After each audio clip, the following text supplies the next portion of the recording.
մի րոպե ժողովուրդ ջան, մի վայրկյան։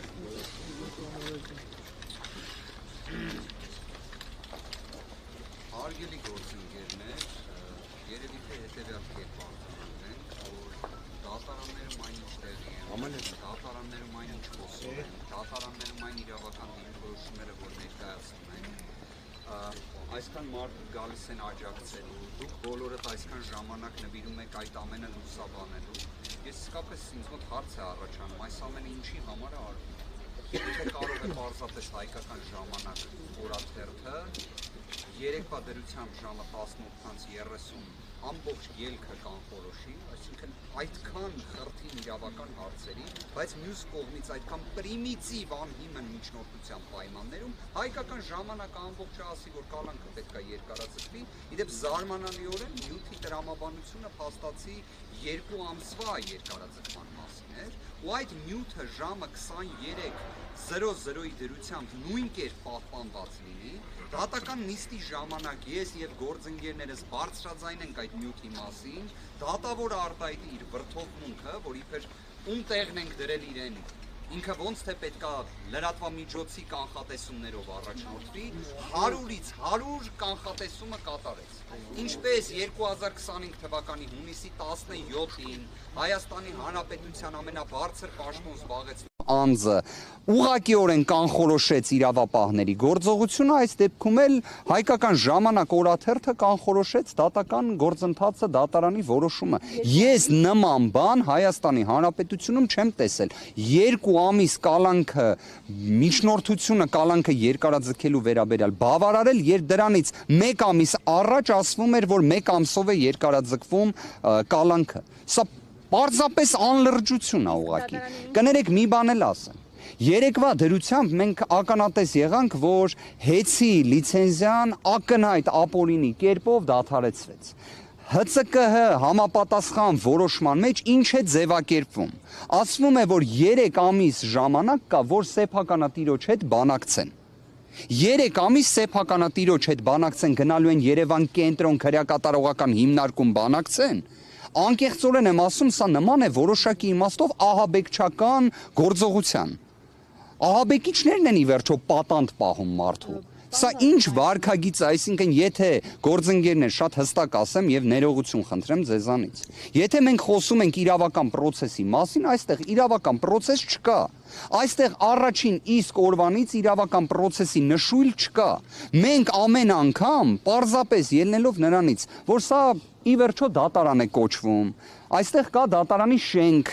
բայց այստեղ բովանդակությունը արդարադատության կանխորոշվում է հայկական ժամանակի նյութով։ Իդեպ ես հաջորդ նիստից առաջ երևի թե խնդրելու եմ, որ գործընկերները կապ հաստատեն, փորձեն հասկանալ ինչ հրապարակում է լինելու, մենք էլ ըստ դրա մեր գործողությունները որոշենք, որովհետև իդեպ նույն հանրային ծառայությունները կարգավորող հանձնաժողովի որոշումը չկար, արդեն իսկ իշխանական լրատվամիջոցները ասում էին, որ զրկելու են լիցենզիայից։ Գործընկերները այդքան օր, այդքան ժամ ներկայացրեցին բովանդակային հակափաստարկներ։ Ինչ եղավ։ Եթե ձեզ հետաքրքիր է հիմքը, հիմք գոյություն չունի, հիմք չի կարող լինել։ Եթե ձեզ հետաքրքիր է արդյոք դատարանը տվել է համապատասխան որոշում, ոչ չի տվել։ Միաժամանակ ունենալ այն իրավիճակը, որը կար, Վճռաբեկ դատարանի որոշում, Վերաքննիչ քրեական դատարանի որոշում, միակ ձևակերպումը, որ օգտագործվեց դատարանի կողմից, որ քանի որ իրավիճակը իրավական առումով խրթին է դատարանի համար, դրա համար ինքը թող 2 ամիսը տա, դրանից հետո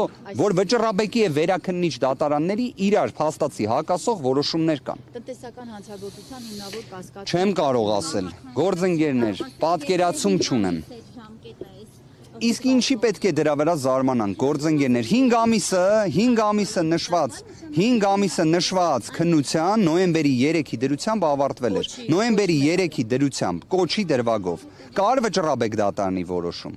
Վճռաբեկ դատարանի որոշում կար, հիմա եթե դուք ուզում եք, որ փորձենք քրեադատավարական իրավական տեսանկյունից այս իրավիճակը վերլուծել, շատ լավ։ 5 ամիսը արդեն իսկ քրեադատավարական իմաստով նոյեմբերի 3-ի դրությամբ ավարտված էր։ Ինչ է դրան հաջորդում։ 53 քննիչների անգործությունը, իդեպ մի հանգամանք եմ ուզում հատուկ նշել։ Իրականում երբ ասում եմ 53 քննիչներ, ձևակերպմանս մեջ սխալ եմ անում։ Ներողություն եմ խնդրում։ Իրականում 53 քննիչ գումարած 1 դատախազ, որովհետև դատական նիստի ընթացքում մենք բոլորս պարզեցինք, որ դատախազը մասնակցում է նիստերին օգնելու համար քննիչին։ Նշվածը ժամանակը կգա, կրիչը դուք կունենաք, կհաստատեք այդ նշված տեղեկությունը։ Գործընկերներ, եկեք հետևյալը արձանագրենք։ Երբ դատական այս աբսուրդային